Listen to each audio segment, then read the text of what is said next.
Hello everybody, my name is Ian Kirkpatrick. I am an author and robot, and today I'm going to be going through our writing to look at different writing questions. But before we get started, the Paddy Wagon is open for December, and if you don't know what the Paddy Wagon is, well, you are in luck.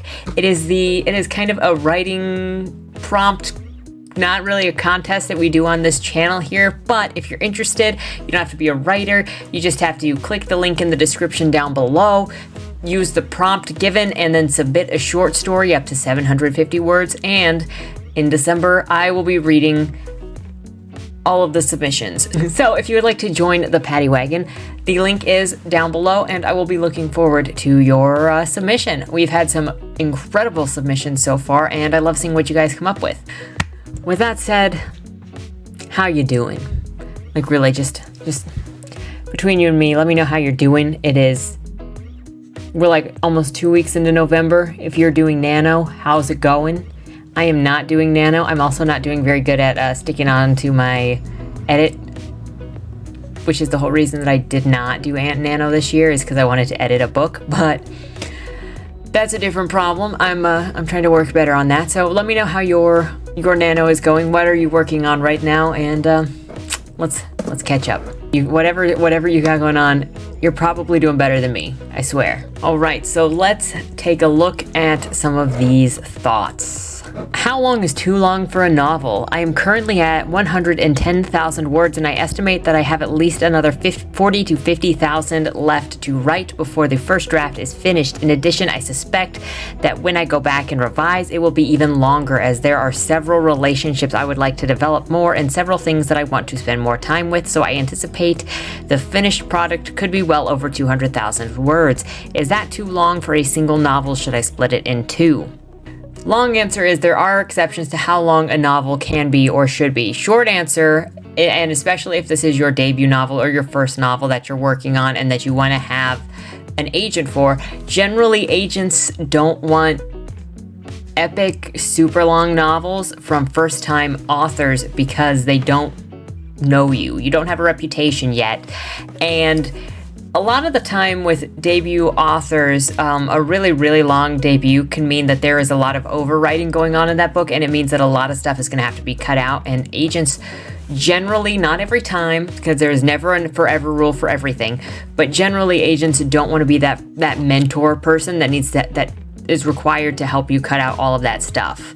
There are lots of agents that work, there are tons of agents that work with debut authors and first-time novels, but it's just not a good sign for most agents when a debut novel is well above market median or expectations for word counts. Now, one of my favorite books, which is Carrion Comfort by Dan Simmons, is incredibly long. It was also not his debut novel, and it also got rejected a lot. So it really just depends on how you're planning to publish this, how comfortable you are with that, and to know that you might have a much harder time with all of those words. What I would recommend that you do if your novel is super long is to go through each chapter and see what contributes to the story and what doesn't contribute to the story. If there are parts in there that you wrote and built relationships for just so that you could understand them better, but do they add anything for the reader? You know, once you get past the initial parts of doing that first draft and doing those first revisions and you get it where you want it, then it's time to stop writing the book for you and stop writing it for how you want the book, but to start writing it to be the best product and the best read that it can be for the reader. If you can break it in two, that usually implies that you have multiple story arcs going on that allows it to, have a climax that is satisfying that would then lead into the next, which is a great way to break a bigger novel into two.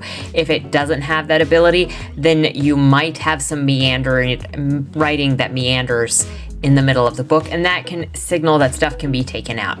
Either way, it's hard to know how much of the text is going to be necessary by the time you get to 200,000 words without having actually read it. But just consider these things, and if your words always contribute to the plot moving forward somehow, if you've got meandering scenes that don't really do anything, and just know that your life's going to be a lot harder if it's a debut novel and it's over expectations. Generally, and there's going to be slightly different rules for the different major genres, But again, it depends on the author, it depends on the agent, the reputation of the author, the relationship of the author and the agent, if that agent is willing to take a bigger project from a new author, if that is not a new author and they can already trust you, that they know what you're doing in the book. All of that plays into it. Yeah. And that's not even considering how much extra it's going to cost on the back end when it comes to printing the book because of more pages and editing the book because more words. Is a villain without a motive a good villain? I mean, I've already got motives for my villains, but I just wanted to know that a villain doesn't have a motive. Are they good villains? The exception being if they are the embodiment of evil. Good villains should always have a motive, even if it's just to corrupt somebody else. A character without a motive is going to be a boring, undriven, uncompelling character. Now, motive doesn't have to be some big thing like conquering the world or passing an SAT or getting the girl. It can just be, I am bored. Your villain can literally just be causing problems because they are bored and they want to cause problems. Probably a better way to think of villain in an average book is the antagonist, which very literally means somebody that's working against the protagonist. So that doesn't automatically make them evil, like if you use the term villain. But the antagonist must always have a motive which is going to be counter to what the protagonist wants, because that's what creates that relationship, that's what creates the friction, and that's what creates the momentum and the action moving forward. Again, if your characters don't have any momentum or any motive whatsoever, then they've got no reason to move, they've got no reason to do anything, and the reader has no reason to read because they are unmotivated. Both your villain and your hero should always have a goal in mind, and it can be mundane. I say this all the time. Your objectives can be mundane, they can be stupid, and they can change. It can be, I was bored, so I left my house to go on a walk, and while I was on a walk, I found a wallet. So now my objective has changed to finding the owner of this wallet. So one objective can move into another, but your characters do need to have reason for being. My friend is a bit delusional about his writing, and it's making me crazy. I have a friend who, like me, loves to write. We discuss ideas a lot, and he's quite creative, but also drives me a bit crazy. Now, these things wouldn't bother me if he was just writing for fun, but what annoys me is that he talks about his stories like they're the greatest thing since sliced bread and are going to be the new Harry Potter or Song of Ice and Fire. It's always when I get published and so on. Don't get me wrong, ambitions are good, but so is rationality. The main issue is that he doesn't read. Maybe a couple of books a year. I'm definitely not an experienced writer myself, but half of what I've learned is from reading books in a genre that I like to write. I just find it difficult to see how you can be a good writer if you don't enjoy reading. But perhaps that's just my personal bias. Second thing is that as far as I know, no one's read his books except for maybe one or two people, so he's writing several thousands of pages practically with no feedback at all. I have offered him to review his stuff for a couple of years now, and it's always, I just need to tweak this and that first, so in reality, it could be the greatest book ever written, or the worst. He's writing in Swedish but wants to publish in English, and I've told him it'll be a monster endeavor to translate 2,000 pages. But he says it'll be fine, I'm good at English. Since I write in English myself and know it's not easy, I tried telling him that there is a big difference between just translating something and translating it into something that actually sounds good in another language, but he's pretty sure he can translate a book in a few days. Nothing you can really do about the best writer ever if they don't share their book with anybody else outside of themselves. Just let him do it. Let him do his own thing. You could be annoyed. I do think that it's very difficult to be a good writer if you don't read. It is very important to read, especially in your genre, but just in general to see what good writing looks like, what writing you enjoy, what you enjoy from writing, and also how to tell a story, because you see different manners of how to tell stories, different manners of how to write descriptions. And the one thing that comes up a lot when I'm editing or looking over other people's work is there is a lot of intuition that's placed in writing where authors think that the reader knows and sees everything that is already in their head because the author is just so familiar with the content that the reader is just going to be super familiar and it's going to click. And the author doesn't really realize that information is missing from the book that's going to end up confusing the reader, or that relationships aren't developed enough for the reader to care about it in the same way that the author does, because the author spends, 24/7 with these characters in their heads. That doesn't really come out until you start putting your work out for other people. And it can be also very difficult for certain people who have never had their work critiqued, who feel very strongly, very confidently about their work, to receive a critique because they don't want that reality that they've crafted in their head, that fantasy, to be encroached on. There's actually some staggering psychological similarities between the different types of people that form fantasies in their head and what they do to maintain those fantasies, and what happens when you break those fantasies. Now, it's not your job to rain on this guy's parade and then to call him delusional, whatever. Let him have his dream until, he tries to put his thing out as a consumer product. You can only be there as a good friend to offer your abilities and your assistance and your reality. But if he doesn't want to take your assistance in reading suggestions or in editing or critique or any of that, there's really nothing that you can do. How can I write better action sequences? I'm very happy with the descriptive text, but I can't seem to balance my description with action scenes. The action scenes are always way too short and choppy, whereas the descriptive text is long and fluid. Best thing that you can possibly do for this is, 1, go and read a bunch of action scenes, go and find authors that you like and maybe authors that you haven't ever heard of, and go and read how they write action scenes similar to what you're doing, whether it's fight scenes, whether it's a chase scene, if it's a car scene. Go and read other writers doing something similar to what you're doing and get an idea. Especially look for authors doing what you're doing whom you actually like their writing style, because you might find authors that are doing action scenes that you don't like the voice of the work. And then you try to incorporate what you see with your writing and submit your blurbs of action to your friends or to critique groups and see if what you're trying to write sounds good. What is your favorite story that just makes you a fanboy or girl over how good the writing is? I don't think I actually fanboy or fangirl over anything, but again, I am just a robot, so I don't really have that many feelings about things. I just analytically look at it and I go, ooh, that's nice, or ooh, that's not nice. But if you guys have anything that you fangirl or fanboy over, I can vicariously, emotionally live through you in the comments down below. So let me know what some of your favorite writings are and what about them makes you just love them. How does one master the art of cutting? I went through some of this. Let's look at the full question first. I finally finished an outline for a sci-fi fantasy that I could see myself not scrapping 10K into writing, but now the problem is becoming quite apparent. It's going to be too dang long. I can already tell. I just don't know what to cut and what to keep. I like all of my ideas, and they are mostly all interwoven, so cutting that bloating tumor of a story arc might take an extra limb with it. I have 3 main characters, 6 secondary characters, 4 tertiary characters, all with their own arcs. Out of these, 4 or 5 are antagonists vying for the spot of the bad guy, and on top of the characters, their stories and relationships, I'm somehow determined to explore politics and world building, and I want to throw none of it away. The unfortunate thing is, you're gonna have to throw some of it away, because that is a lot of characters and a lot of focus for one book, and it's going to be a lot for the reader to follow, let alone for you to be able to put all together. Now, it's not impossible, sure. One of the things that you can do is break this up into a series or a duology or whatever, a trilogy. I was like, or whatever you call 3 of them together. What is that called again? You can do that where you've got a different focus for each of them, but then you've got to hit your different plot points, which doesn't sound like it's going to be an issue because they've each got their own story arcs. So what do those arcs all build toward? And you can break that down into multiple books with different POVs or different focuses, different main characters as they go for the final eventual goal.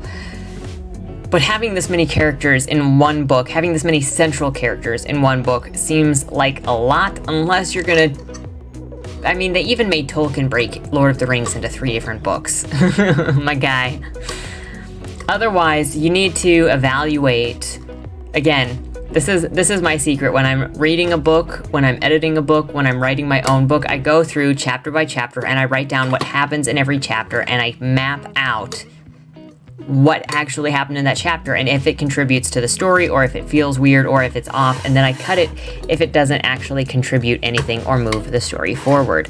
And that's something that you're gonna have to do. Another thing that you're gonna have to do, and I went through this when editing my debut novel, link in the description below, Dead End Drive, get it, it's great. I had to take feedback from critiquers and editors that pointed out parts of the book that didn't work, but I would look at them and go, oh, psh, that's brilliant. I think I'm hilarious. That's so great. But in all reality, as hilarious and brilliant as I thought I was when I was reading, those parts of the narration and of the manuscript did not fit to stay in there because of the POV shift, or because it was ill-fitting, or because there was just too much description, or because of something, and I needed to put my ego in check and say, I might be brilliant, but this doesn't need to be there, and then to just let it go. Now, if you really, really, really like some of your ideas that are in something, but you've already got so many ideas, there's nothing to say that you can't save that idea and use it somewhere else. I have reused ideas or moved ideas or, kind of shopped a home for different characters that I came up with that didn't initially find a home to be in, and you can move them and adapt them to whatever you have to do with them. But there's the difference between, I really love this story and I'm creating this story, and then I really love the story and now I need to make it so somebody else can read it, enjoy it, who is not me. And these are two very different writers. Okay, I am an aspiring writer. I'm on the autism spectrum and have ADHD. I've always heard of authors who write 8 to 10 hours a day, and that always sounded really daunting to me. I struggle with sitting in one place for long periods of time. I find that if I sit on a piece of writing for that long, I get burned out on it after a little while. I have a passion for writing and want to write more. It's just that my attention span just couldn't handle that much at one time. Any suggestions on ways that I can write more with doing it in one sitting for hours? I think I read that weird, but you don't have to write for 8 to 10 hours. That is wherever you got that from. Maybe that's, I'm not going to say that doesn't exist, because some authors probably definitely do that. But the thing about writing and the thing about putting a book together is every author has a different method for doing it. They have their own system of what works. Some people, get up at 6 a.m. and do it for 4 hours before 10 o'clock, and then they go about their day and never touch it again. Some people do it for 1 hour at 1 hour sprints. Some people do it for 10-minute sprints, where, you just set a clock, 10 minutes, write as much as you can for 10 minutes, and then come back at another time whenever you can find some spare minutes and do another sprint anytime that you have spare minutes. So you can do it however best works for you. And if this is your first book that you're trying to write as an aspiring writer, or you can even just use short stories this way too, you're gonna have to start figuring out what actually works for you. There is no rule for what kind of schedule you have to be on to be a writer, at least not until you have contracts that you have to fulfill, and even then it's just get the book done. But pretty much that's what the writing process is figure out how best you can make time work for you to get the book done. If 8 to 10 hours at a time doesn't work for you, it certainly doesn't work for me. Find another way, whether it's 1 hour, whether it's 30 minutes and then a break, and then 30 minutes and then a break for maybe 4 hours. Figure out what works, try different things, see what makes you stick with it, but then also know that when you're writing a bigger piece, and I think that this often gets overlooked by people coming in as new writers, when you're starting a new piece, you will hit road bumps. You will likely hit road bumps. I'm not going to say everybody hits road bumps, because again, some people are very lucky and just very motivated to get it done, but you will likely hit parts in your writing journey that you might love the story entirely and you might be super passionate about writing, but this is actually a really hard part to write through, and you have to force yourself to get through the hard parts to write. Sometimes it might actually feel like work. I know it feels like work sometimes for me, and other times it feels like just hanging loose and playing around with the invisible. And so just be prepared to mess around, experiment, find what you like, and also make yourself do work at times. But don't feel like that there's any set schedule, or that if you don't write like Stephen King's schedule, or you don't write like somebody else's schedule, you're not a real writer. Everybody does it differently. And the best that authors can do is tell you how they pass the time, how they get their work done. And then you can incorporate it into your schedule, see how it works, and if it doesn't work, try something new. Help! I'm feeling overwhelmed with my writing. I finally hit 47,000 words in my first draft and I can't push past it to finish the first arc of the story. Let me just say that is much farther along than I think most of mine. I think my the end of my first act comes a lot sooner, to like closer to between 20 and 30k, maybe sometimes at 15k, I think. 47k is pretty thick in there. I find myself sitting down to write and then staring at the screen or my phone, doing research on various topics that aren't directly correlated to the current scene, going over what I have written and editing it, spending time in Scrivener building character bios I already have written in my journal, or unnecessary world building for regions that are only alluded to and won't be seen until much later, if at all. Basically, wanting to do anything but write. I'm starting to feel extremely overwhelmed by the mere concept of it, and I don't know whether it's my ADHD or some kind of writer's anxiety, but it is really hampering my progress. I haven't written in like 3 or 4 days, and I'd like to hit at least the 50k mark by the end of the month.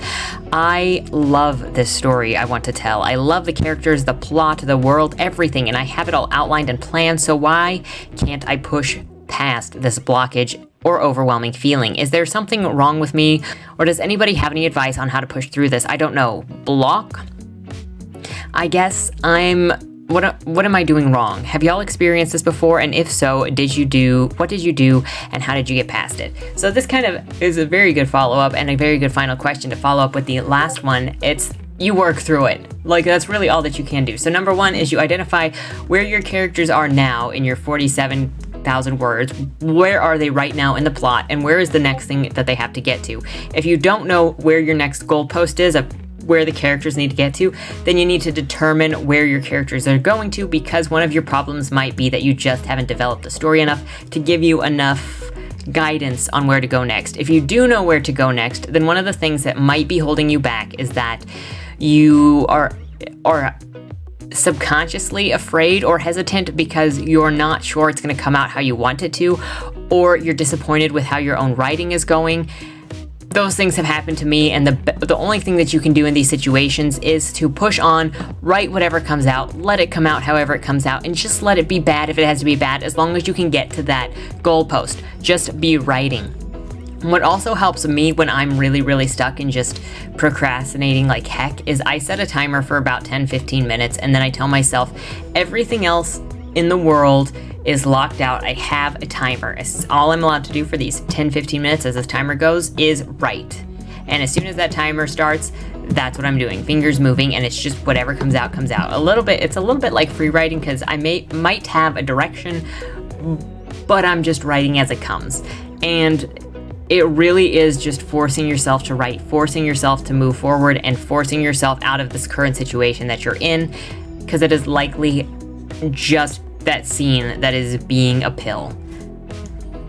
Not always easy, especially if you're used to really, really enjoying as you write. This doesn't mean that you don't if you have to force yourself to write through a scene, it doesn't mean that your characters suck or that your plot is bad or that you hate what you're doing. Writing is just, when it comes down to it, it's work, and there are spots that you're going to have to force yourself to get through, like editing. I would suggest just writing whatever you can to get yourself to the next goalpost, even if you have to maybe skip through the scene a little bit and come back and fill it in more later. That is also an option as well. If you know where your next goalpost is, maybe skip the rest of this scene and go to that goalpost and start writing from that goalpost, and maybe as you write the rest of the story, you'll discover what needs to happen in this missing blank that you're struggling with. With that said, these are all just my thoughts and my process and what I'm doing, and I would love to hear about yours. So if you have anything you want to add to any of these topics, let me know in the comments down below. And if you have any subjects you'd like me to cover in the future, also leave your suggestions below. They don't have to be writing related. They can be cultural issues. They can be whatever. Just let me know what your thoughts are on what you want to hear from me. With all that said, thank you so much for stopping in, and hope you have a good week. Don't die. Dear Madam Astra, that's me. We regret to inform you that on August 1st, your employer, Agatha Jane Benedict, owner of the Benedict estate, peacefully passed away in her sleep. Oh, that's so sad.